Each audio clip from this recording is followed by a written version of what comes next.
Hi, Professor. My name is Ida Evans. I will be presenting our project report on the design and optimization of an offshore wind to hydrogen hybrid power system for Gander, Newfoundland. These are my project partners, Stephen and Mayowa. So today we'll be going over your introduction, the need for renewable energy in Uganda, the existing energy infrastructure in Uganda, the energy load requirements in Uganda, proposed site location, and our proposed system design. Also, we'll be going over the Homa Pro optimized design, energy and hydrogen optimization results, and the cost analysis of our optimized design. Then we'll, then we'll conclude and give recommendations. So the global energy landscape is undergoing a significant transformation from fossil energy to mitigate climate changes and to reduce greenhouse gases. So offshore wind power generation has witnessed substantial growth over the past decades due to innovative turbine technology and installation techniques.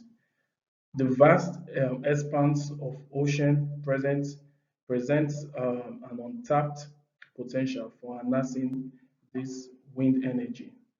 However, it relates to wind energy, where there are some challenges, which one of the challenges is the intermittent nature of wind energy systems, which also can sometimes leads to the period of surplus electricity generation that cannot be utilized or stored.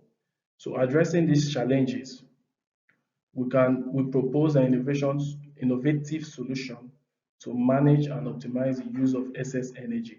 And one of these solutions is to utilize the excess energy for hydrogen production. So by converting this will be done by converting this surplus electricity into hydrogen production by through electrolysis as proposed in the system. So this project aimed to evaluate the feasibility and the benefit of integrating renewable energy sources, particularly offshore wind, into the power grid of Uganda, Newfoundland, and to produce green hydrogen to enhance energy efficiency. So the need for renewable energy in Uganda. So Uganda is a town located in the northeastern part of the island of Newfoundland and Labrador, Canada, with a population size approximately 12,000 people. In Uganda, the current energy supply primarily derives from unclean sources, contributing significantly to greenhouse gas emission and exacerbating the effects of global warming. This reliance on non-renewable energy not only undermines environmental sustainability efforts, but also poses long-term risks to the ecosystem and public health. So, therefore, the successful implementation of this project will reduce reliance on fossil fuels, decrease greenhouse gas emissions, and promote a cleaner and more sustainable energy future for Uganda and beyond. So, this is the single line diagram of the energy infrastructure in diagrams, which contains four feeder generators to supply the power for Uganda. So this is um, this graph shows the energy load requirements in Uganda 2023, where we denote the net peak value, which was experienced at the 3rd of January 2023, when we got a net peak load value of 14,621 kilowatt. And we got the lowest value um, in the day of the 7th of January 2023. Our proposed site location is not Atlantic Ocean. We have our reasons for picking these locations because the location is very close to Uganda and is suitable for siting the offshore wind farm in this region. So one of the reasons why we picked this location is because of the proximity to Uganda. So the distance between the proposed site location and Uganda, circled in the red as shown in the map on the left side of this presentation, is approximately 100 kilometers. So this distance is moderate for when considering the cost of transmitting electricity from the offshore wind farm to Uganda's main grid. Another reason for us to pick this site location is the sources, the wind resources. So we have the North Atlantic Ocean, which is known for strong and consistent wind resources, with wind speed up to 25.6 kilometers per hour, which is also 7.11 meter per second by conversion, and got up to 35.9 kilometers per hour, which is about 9.97 meter seconds, thereby making it a suitable location for the offshore wind farm. So this can help achieve a higher capacity factor and thus more efficient. So we also have our water sources for one of the reasons to pick the site location. This being an oceanic, let me say, oceanic location, there is abundant seawater available for the electrolysis process required to produce hydrogen. The proximity simplifies the logistic of water supply. So another reason is our accessibility. So the proposed site location has close proximity, just like I said earlier, to nearby highlands, and this can make constructions and maintenance operations more manageable and also safer. So we have also the distance from proposed site location to the nearest onshore NNG, the NNG facility, as shown on the left side of the graph here, which is of the from our offshore to to the proposed location, which is in Placentia. So one notable factor that influences the site selection for the offshore wind farm is availability to nearest onshore natural gas facilities. This is because of the need to transport hydrogen produced from the excess energy supplied by the offshore wind farm. So we have the available wind resources in this next slide, resources, and for our proposed site location. We have in the month of January, we have of 10.1 meter per second wind speed, which happens to be the highest month we generate the highest wind speed. So our proposed system design is there on this slide, the schematic system design. And we make use of two units of generators, 2005 kilowatts, 60 hertz CP. We made use of 16 units Tesla Mega Pack, 4 megawatts. We made use of 3 units Enecon, which is our turbine, our wind turbine. We made use of 1.2 megawatt generic electrolyzer and 4,032 kilograms of hydrogen tank storage. Hello, Prof. My name is Maiwa, so I'll be continuing from where Stephen stopped.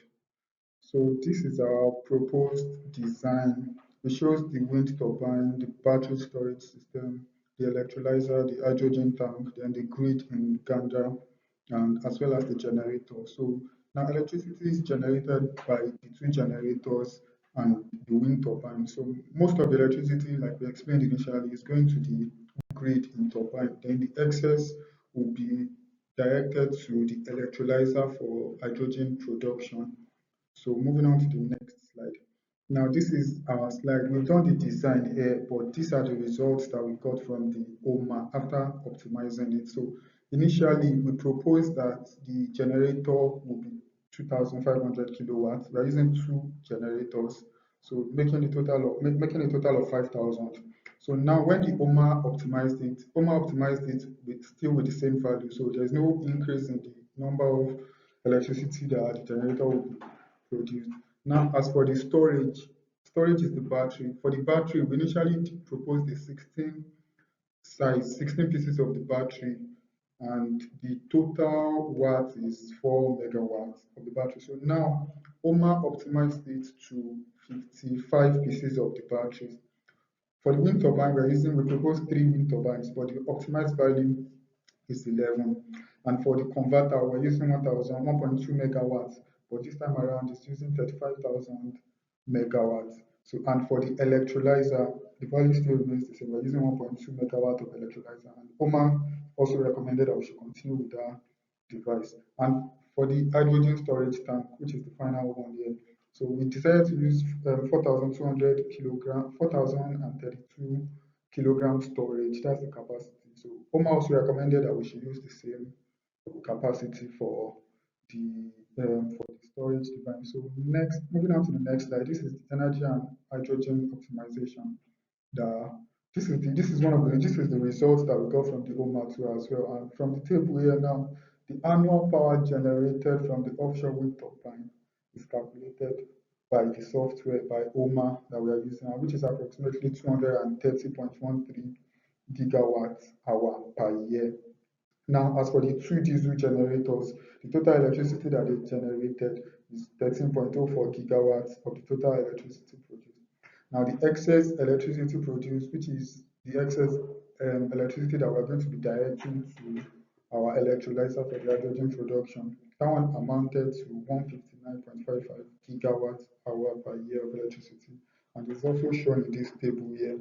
So the next table here shows the hydrogen production, average hydrogen production per day, and it's also in our report for further details. So now this is the cost analysis the of our research. So this shows the cumulative cash flow on the left hand side and the project lifetime. The project lifetime, like I don't know if we said it is 25 years. So on the right hand side, we have the bar chart showing the total cost, the capital cost, the operating cost, maintenance cost, and each of the components here has been colored. The green represents the hydrogen tank, then the red represents is also shown here. Now, the total operating cost of the optimized system amounted to $56.2 million. Is a lot, is a project. That's per year, and the annual operating cost is $28.7 million.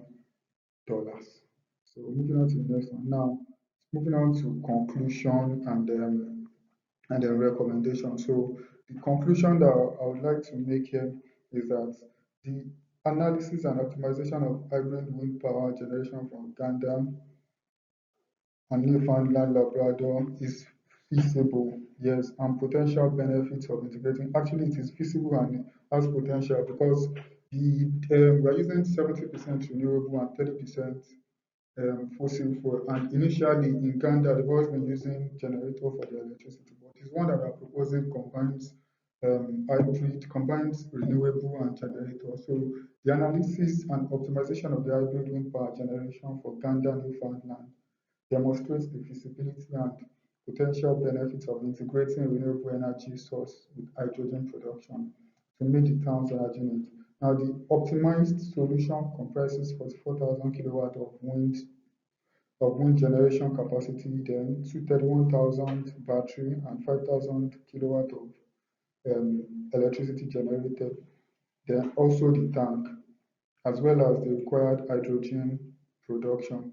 Now, this configuration also only assures a reliable and sustainable energy supply, but also highlights the economic viability of such systems. So, as for the recommendations here now, it is recommended